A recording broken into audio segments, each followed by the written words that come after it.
news just coming in. Priyanka Gandhi Vadra has tweeted, and this is what she had said. So this is the first family of the Congress party which is now making its opinion known. Rahul Gandhi is fighting the battle of truth and interest of the people in front of this arrogant power. So no comment being made on the High Court order. Nothing is being said about the verdict today. But the message, if you read between the lines, is exactly what the other leaders of the Congress is saying, is that Rahul Gandhi is being targeted because he has been speaking against the Modi government. Rahul Gandhi is fighting the battle of truth and interest of the people in front of this arrogant power, is what Priyanka Gandhi has tweeted. I'm hoping Shireen, Pallavi and Ananya will join me in just a bit to take this discussion forward. But this is significant. Randeep Surjewala also, when he tweeted, he said Satyameva Jayate, making the point that Rahul Gandhi is being targeted because he has been criticizing the Narendra Modi government. And now Priyanka Gandhi Vadra also tweeting out something on very similar lines. Ravi Shankar Prasad of the Bharatiya Janata Party, former law minister, is speaking. Let's listen into what the BJP has to say. मित्रवर Sanjay Mayukh जी, सभी सम्मानीय पत्रकार मित्रों, नमस्ते। राहुल गांधी के संबंध में एक महत्वपूर्ण डेवलपमेंट हुआ है। कोर्ट के द्वारा उस पर अपनी टिप्पणी करने के लिए मैं आपके सामने उपस्थित हुआ हूं, पार्टी की ओर से।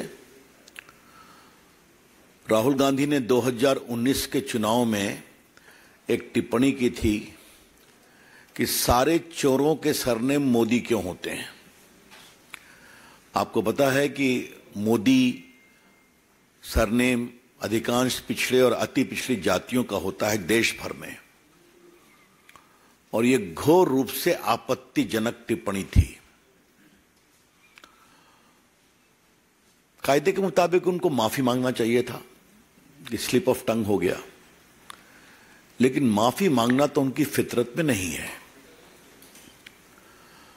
लोअर कोर्ट ने उनको 2 साल की सजा दी, उसके खिलाफ वो सेशन कोर्ट गए।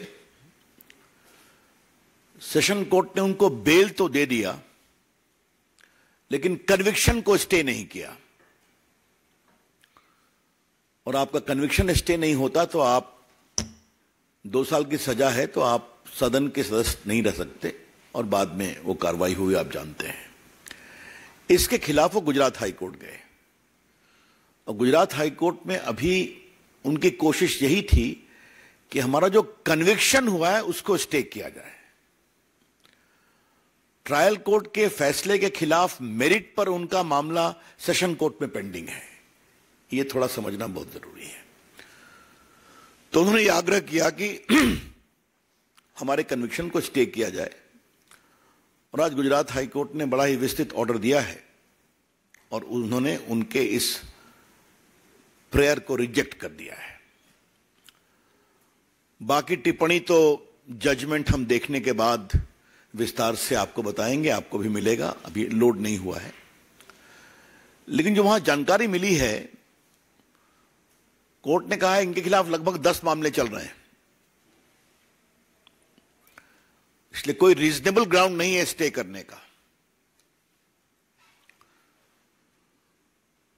जहां तक डिफेमेशन का सवाल है, Rahul Gandhi is a habitual offender. मानहानि के मामले में राहुल गांधी आदतन अपराधी हैं, और यह बात हम बहुत जिम्मेवारी के साथ कहना चाहते हैं। अगर आप उनके पूरे देखें राजनीतिक टिप्पणियों को, तो विदेश में जाके वो भारत के लोकतंत्र का अपमान करते हैं, डिफेम करते हैं, भारत की संस्थाओं का डिफेमेशन करते हैं, चाहे वो इलेक्शन कमीशन हो। अब तो मीडिया को भी डिफेम करते हैं कि आप बिके हुए हैं।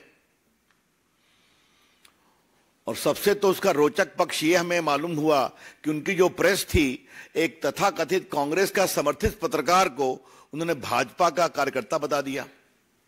ये आपने लाइव देखा होगा टीवी पर, और कहे तुम कमल छाप का बैज लगा लो, और बाद में यही भी कहा कि तुम्हारी हेकड़ी निकल गई। तो अब तो वो पत्रकारों को भी नहीं छोड़ते हैं, वो जेएनयू जाते हैं और टुकड़े टुकड़े गैंग के साथ खड़े हो जाते हैं। वो सेना के बारे में खून की दलाली की बात करते हैं। अभी मैं भाजपा की बात नहीं कर रहा हूं। इन्होंने राफेल पर देश में चौकीदार मैं बोल नहीं सकता हूं क्या कैंपेन चलाया, और बाद में भारत की जनता ने जबरदस्त जवाब दिया। सुप्रीम कोर्ट ने कहा कि यह बिल्कुल ठीक है, तो उन्हें सुप्रीम कोर्ट के निर्णय की भी आलोचना की, और जब कंटेम्प्ट शुरू हुआ तो माफी मांगा। संघ से तो लगता है राहुल गांधी इतना नफरत करते हैं कि गांधी के हत्यारे रहे हैं, उसके खिलाफ डिफेमेशन चल रहा है। तो लगभग 7-8 डिफेमेशन केस चल रहा है उनके खिलाफ, और ये तो उन्होंने ओबीसी का सीधा अपमान किया।